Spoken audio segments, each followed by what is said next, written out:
পুরো স্নোফল।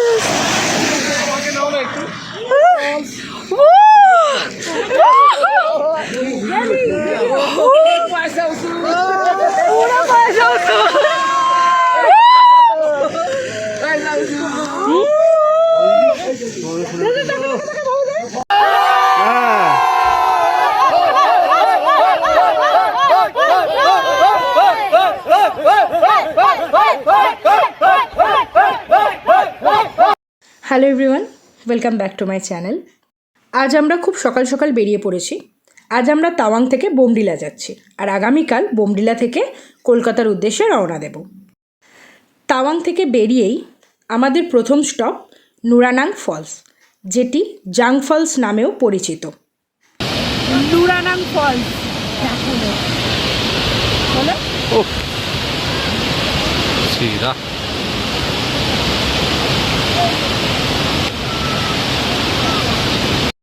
প্রায় 100 মিটার উঁচু থেকে পাহাড়ের বুক চিরে জল নেমে আসে, আর চারপাশে সবুজ পাহাড়ের মাঝে এই জলপ্রপাত দেখতে সত্যিই অসাধারণ লাগে।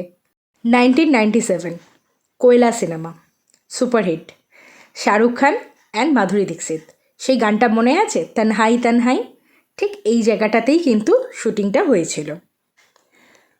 পাশ দিয়েই বয়ে চলেছে নুরানাং নদী, যা পুরো জায়গাটার সৌন্দর্যকে আরও বাড়িয়ে তোলে।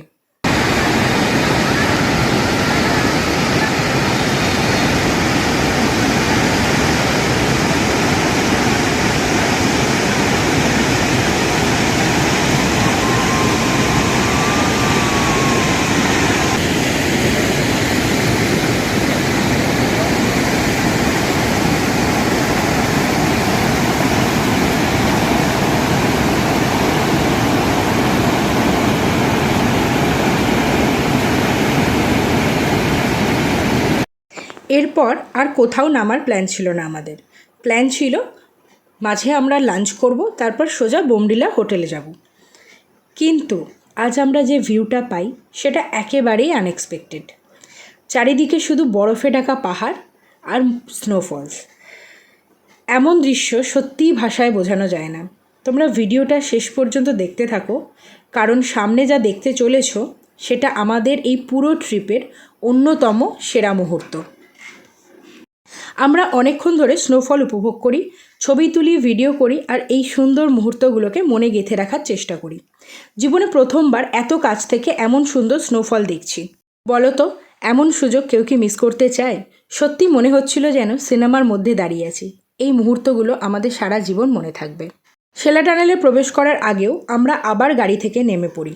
চারিদিকে শুধু বরফ আর বরফ, এক মনোমুগ্ধকর পরিবেশ। প্রতিটা মুহূর্ত আমরা মনে এবং ক্যামেরাবন্দি করতে থাকি। এত সুন্দর স্নোফল আর স্নো কভার পাহাড়, সত্যি এমন অভিজ্ঞতা হয়তো কোনো দিনও ভুলতে পারবো না।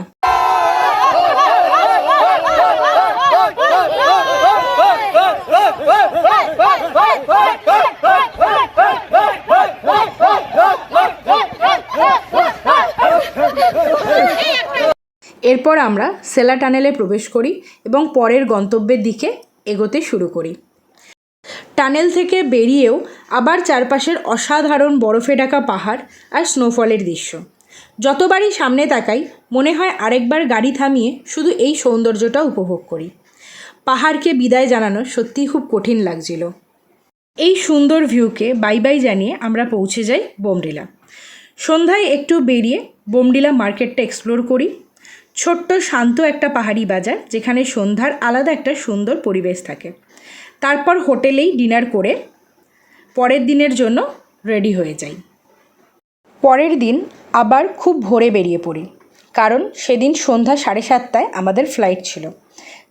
তাই সকাল থেকেই আমরা গুয়াহাটির পথে যাত্রা শুরু করি। গাড়িতে ওঠার আগে মনটা একটু খারাপ হয়ে যায়। মনে হচ্ছিল এই তো সেদিনই ট্রিপটা শুরু করলাম, আর দেখতে দেখতে শেষও হয়ে গেল। সত্যি সময়টা যেন চোখের পলকেই কেটে গেল।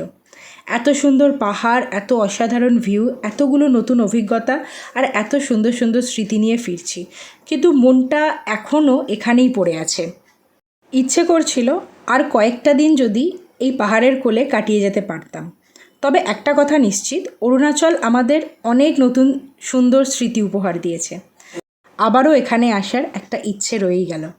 পুরো রাস্তা জুড়ে একের পর এক সবুজ পাহাড়, গভীর উপত্যকা, আঁকাবাঁকা রাস্তা আর ছোট ছোট পাহাড়ি গ্রাম চোখে পড়ে। মাঝে মাঝেই মেঘ এসে পাহাড়কে ঢেকে যাচ্ছে, আবার কিছুক্ষণ পরেই সরে গিয়ে অসাধারণ ভিউ উপহার দিচ্ছে। মনে হচ্ছিল ফেরার পথটাও যেন এই ট্রিপের আরেকটা সুন্দর অধ্যায়। রাস্তার প্রতিটা সুন্দর ভিউ উপভোগ করতে করতে যতটা সম্ভব ক্যামেরায় ধরে রাখতে রাখতে কখন যে গুয়াহাটি পৌঁছে যাই বুঝতেই পারিনি। আমাদের হাতে সময় অনুযায়ী দুটো অপশান ছিল, একটা বন্দে ভারত কামরূপ হাওড়া, আরেকটা ছিল ফ্লাইট। যেহেতু রবিবার ছিল এবং পরের দিন থেকেই সবার অফিস শুরু, তাই আমরা ফ্লাইটেই কলকাতা ফিরে আসার সিদ্ধান্ত নিই। এইভাবেই শেষ হয়ে যায় আমাদের অসাধারণ অরুণাচল প্রদেশের জার্নি। এই ট্রিপে আমরা যত সুন্দর পাহাড়, নদী, বরফ আর অগণিত স্মৃতি নিয়ে ফিরছি, সেগুলো সত্যিই সারা জীবন আমাদের সঙ্গে থাকবে। তোমাদের পুরো অরুণাচল প্রদেশের ট্রিপের ভ্লগ সিরিজ কেমন লাগলো অবশ্যই কমেন্ট করে জানিও। কোন জায়গাটা তোমাদের সবচেয়ে বেশি ভালো লেগেছে সেটাও লিখতে ভুলো না। ভিডিওটা ভালো লাগলে একটা লাইক দিও, চ্যানেলটা সাবস্ক্রাইব করে পাশে থেকো, বেল আইকনটা প্রেস করে রেখো যাতে আগামী ট্রাভেল ভ্লগগুলো সবার আগে দেখতে পাও। দেখা হবে পরের ভিডিওতে। সবাই খুব ভালো থাকবে। টাটা।